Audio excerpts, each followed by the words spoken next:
Once upon a time, in a vast kingdom surrounded by emerald forests and sapphire rivers, there was a wise and beloved king named Alden.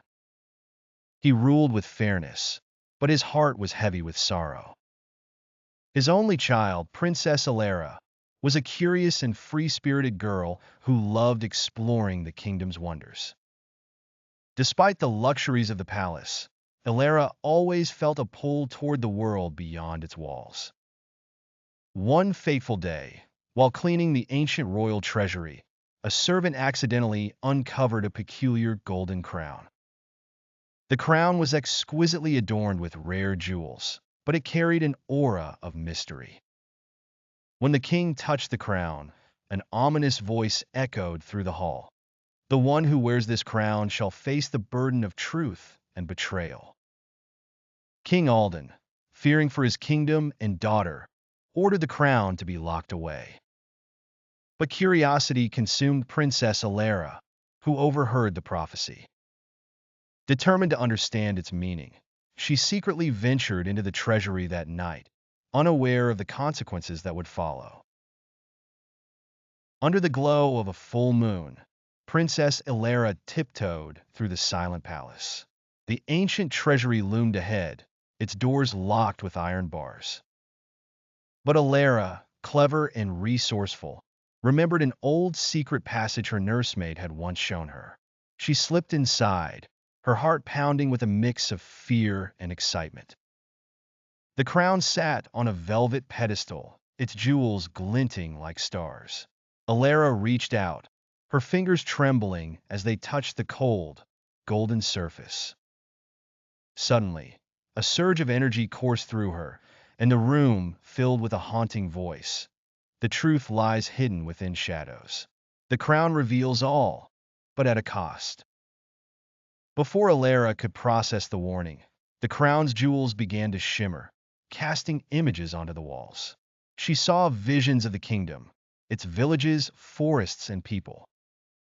But within these images lay a dark secret, a group of scheming nobles plotting to overthrow her father. Shaken by what she had seen, Alara removed the crown. She knew she had uncovered a great threat, but her heart was conflicted. Should she confront her father, knowing the truth might shatter his trust in those closest to him? Or should she investigate further, risking her own safety?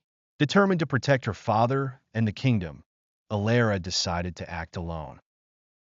She disguised herself as a commoner and slipped out of the palace at dawn. Her journey to uncover the truth had begun, though she had no idea what dangers awaited her. Alara ventured into the bustling streets of the capital city, her royal bearing hidden beneath a simple cloak. The sights and sounds of the marketplace were overwhelming. Merchants bartered, children laughed, and the aroma of baked bread filled the air. Yet, her focus never wavered. She knew the conspirators lurked within the city's shadows. Her first lead came from a tavern near the outskirts of the market. The place was dimly lit and filled with shady figures. Alara overheard snippets of conversation, mentions of secret meetings, and a mysterious figure known as the Shadow Hand. Her heart raced as she pieced together their plans. A coup against her father during the annual harvest festival, just 2 days away. To learn more, Alara approached a scruffy-looking man who seemed to know too much. Pretending to be a curious traveler, she bought him a drink and asked about the rumors. At first, he was hesitant, but the promise of gold loosened his tongue. He revealed that the nobles behind the plot had enlisted mercenaries and were storing weapons in an abandoned manor on the city's edge. Alara thanked the man and slipped away before he grew suspicious. Her mind raced with questions. Who among the nobles had betrayed the king? And who was this Shadow Hand? The answers would lie within the manor, but she knew the risk of going alone. That night, she approached her loyal childhood friend, Callan, a palace guard who had always admired her adventurous spirit. Despite his initial shock at her disguise and mission, he agreed to help. Together, they devised a plan to infiltrate the manor and uncover the conspirators' identities. The following evening, under the cover of darkness, Alara and Callan arrived at the desolate manor. Its windows were shattered, and its walls were covered in ivy. They crept inside, careful to avoid the guards stationed at the entrance. What they discovered in the dimly lit hall sent chills down their spines. A map of the palace, marked with key entry points, and a list of names that included some of the king's closest allies. But before they could escape, the door creaked open, and a tall figure stepped inside. Alara's heart froze as the man's cold voice echoed through the room. "I was wondering when you'd arrive, Princess." Alara and Callan turned toward the voice, their hearts pounding. The tall figure stepped into the light, revealing a sharp-featured man dressed in dark robes. His eyes gleamed with a sinister intelligence. "You've been quite bold, Princess," he said, a sly smile playing on his lips. "But did you truly believe you could outsmart me? I've been watching you since you left the palace." Alara swallowed her fear and stood tall. "If you know who I am, then you must know why I'm here. You're the one they call the Shadow Hand, aren't you? The mastermind behind this treachery." The man chuckled, a cold sound that sent shivers down her spine. "Indeed I am, and you've walked right into my trap." "Guards!" Before Alara could react, several armed men surrounded them. Callan drew his sword, ready to fight, but Alara placed a hand on his arm. "Wait," she whispered. "We need information." Turning back to the Shadow Hand, she said, "If you think capturing me will help your cause, you're mistaken. My father's army will crush your rebellion." The Shadow Hand smirked. "You misunderstand, Princess. This isn't just about power. Your father's rule has grown weak. The nobles and I seek to bring strength back to the kingdom. You, however, are an unexpected problem, a loose thread in our plans. But no matter. Soon, you'll join your father in defeat." Alara's mind raced. She needed to escape and warn her father, but she also had to learn more. Desperately, she tried to stall. "If your plan is so strong, why not tell me more? Let me see why you believe the kingdom would be better off under your control." The Shadow Hand hesitated, intrigued by her boldness. "Very well," he said, signaling his men to lower their weapons. "I'll show you the truth before the festival. Perhaps you'll come to see our vision." He ordered his guards to escort Alara and Callan to a small chamber within the manor. The door locked behind them, leaving them alone.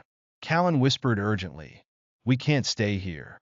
They'll kill us once they no longer need us." Alara nodded. "I know, but if we escape now, we'll lose our chance to uncover the full plan. We need to be patient and find a way to turn this against them." Through a small window, they saw the Shadow Hand meeting with several nobles, their faces lit by torchlight. Among them was Lord Darien, one of the king's most trusted advisors.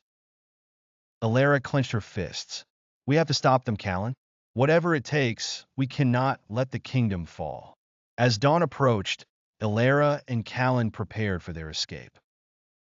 They knew the festival would be their only chance to expose the traitors and save the king. But the odds were against them, and failure could mean the end of the royal family. The day of the harvest festival dawned bright and festive, but beneath the cheerful facade, the kingdom teetered on the edge of disaster. Streets were adorned with colorful banners, music filled the air, and citizens gathered in the grand square to celebrate. Unbeknownst to them, the palace was under threat from within. Alara and Callan, having escaped their captors the previous night, moved quickly. Armed with the names of the conspirators and knowledge of the coup, they devised a plan. Alara would infiltrate the festival disguised as a commoner, while Callan alerted the loyal guards still stationed in the palace. Their goal was to expose the traitors publicly, ensuring the people knew the truth.